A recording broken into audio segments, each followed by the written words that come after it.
बिस्मिल्लाहिर्रहमानिर्रहीम। अस्सलाम वालेकुम। हदीस पाक का मफ़हूम है कि जुमा के दिन को बाकी दिनों पर ऐसी फजीलत हासिल है जैसा कि रमज़ानुल मुबारक को बाकी दिनों पर। यही वजह है कि जुमा के दिन से बहुत से वज़ाइफ मुंसलिक हैं।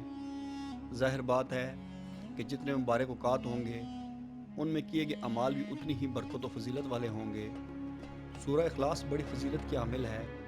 इसे नबी करीम ने सलसुल कुरान यानी एक तिहाई कुरान करार दिया है और इसे रात को सोने से पहले पढ़ने की ताकीद फरमाई है। ये 4 आयात पर मुश्तमिल मुख्तसर सूरत है जो अपने अंदर बेशुमार फ़ज़ाइल लिए हुए है जो अहदीस नबविया से साबित है।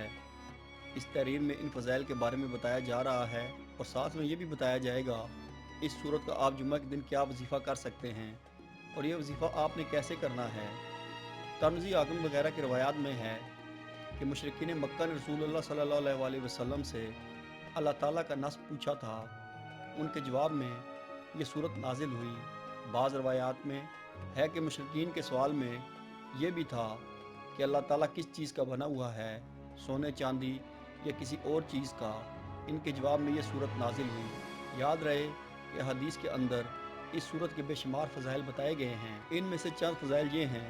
तिरमिज़ी ने हज़रत अबू हुरैरा रज़ियल्लाहु तआला अन्हु से रवायत किया है कि एक मरतबा रसूलुल्लाह सल्लल्लाहु अलैहि वसल्लम ने लोगों से फरमाया कि सब जमा हो जाओ, मैं तुम्हें ताई कुरान सुनाऊंगा। जो जमा हो सकते थे जमा हो गए तो आप तशरीफ़ लाए और कुल वल्लाहु अहद यानी सूरह इखलास की तिलावत फरमाई और इरशाद फरमाया कि यह सूरत एक ताई कुरान के बराबर है। बरवायत मुस्लिम। एक दूसरी रवायत में हज़रत आयशा रज़ियल्लाहु तआला अन्हा बयान करती हैं कि नबी हर रात जब बस्तर पर तशरीफ़ लाते तो कुल वल्लाहु अहद और कुल औज़ु बिरब्बिल फलक और कुल औज़ु बिरब्बिन नास पढ़कर अपनी दोनों हथेलियों पर फूंक कर सर और चेहरे से शुरू करके अपने जिस्म पर जहाँ तक हाथ जाता 3 बार फेरते। आयशा रज़ियल्लाहु तआला अन्हा बयान करती हैं कि नबी ने एक शख्स को लश्कर का अमीर बनाकर भेजा तो वो अपने लश्कर वालों को नमाज़ पढ़ाता और इसमें हर रकात में सूरह इखलास पढ़ता। जब वो वापस पलटे तो उन्होंने उसका जिक्र नबी से किया।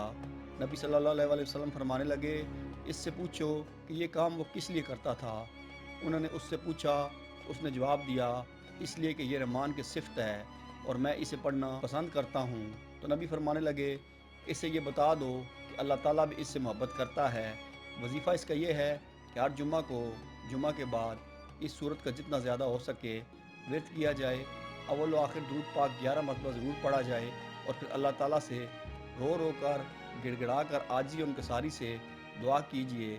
अल्लाह हम सब का हामी नासिर हो, आमीन। मज़ीद इस तरह की वीडियोज़ के लिए हमारे चैनल को सब्सक्राइब करें। Thank you.